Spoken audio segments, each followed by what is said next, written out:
বোয়ালের রূপ ধরিয়া শয়তান আছে, শয়তান আইসিলা মনে করেন বোয়ালের রূপ ধরিয়া হয়তো এক পালি লিয়ে যায়, মাছের নেশায় চলে যায় এক পালি।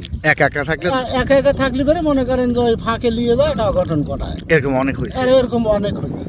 আপনারা এরকম সম্মুখীন কি পড়ছেন আপনি? না, আমরা ইনশাল্লাহ বহুত দিন ধরেই পাতারে ঘুরতেছি, এরকম কোনো তা পড়িনি আর কি। পড়েন নাই? না, আমরা সাবধানে থাকেন সব সময়। আমরা সাবধানে। এই যে যখন বলেন। যখন দেখি যে না এই অবস্থা ভালো না, তখন আমরা কাটি পড়ি। কেটে পড়েন? হ্যাঁ, তার মানে তখন বুঝতে পারেন যে তখন এটা তখন আমরা মাছ না, বুঝতে পারি যে এটা মাছ না, এটা হয়তো অন্য কিছু। হ্যাঁ, অন্য কিছু। এই জন্য আমরা কাটি পড়ি, বুঝছেন। বাঙালি ফেরে মাছের সংখ্যা বেশি হবে। হ্যাঁ, আচ্ছা, লোকও অনেক আসছে। হ্যাঁ, লোক অনেক আসছে। গেল রাত্রেও আসছিল, আজকেও আসবে ইনশাল্লাহ। বাদ বাঙালি ফেরে আপনার মনে করেন যে এইখানে দিয়া সব পানি নেওয়া যাবে, তো এইখানে দিয়ে সব জায়গায় লোক থাকবে, খালি মাছ আর মাছ। মাছ আর মাছ।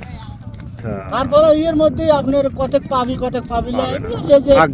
ভাগ্য, যার রেজেকে থুইছে আল্লাহ সেই পাবি। দর্শক, এই দেখেন টেটা বা জুত না কাকা? হ্যাঁ, জুত। এই দেখেন কি ভয়ঙ্কর।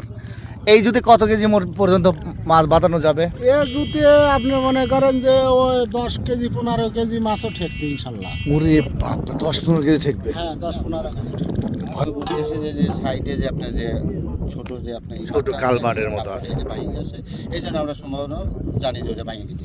তাহলে আপনার লাইফে সর্বোচ্চ কয় কেজি পেয়েছেন?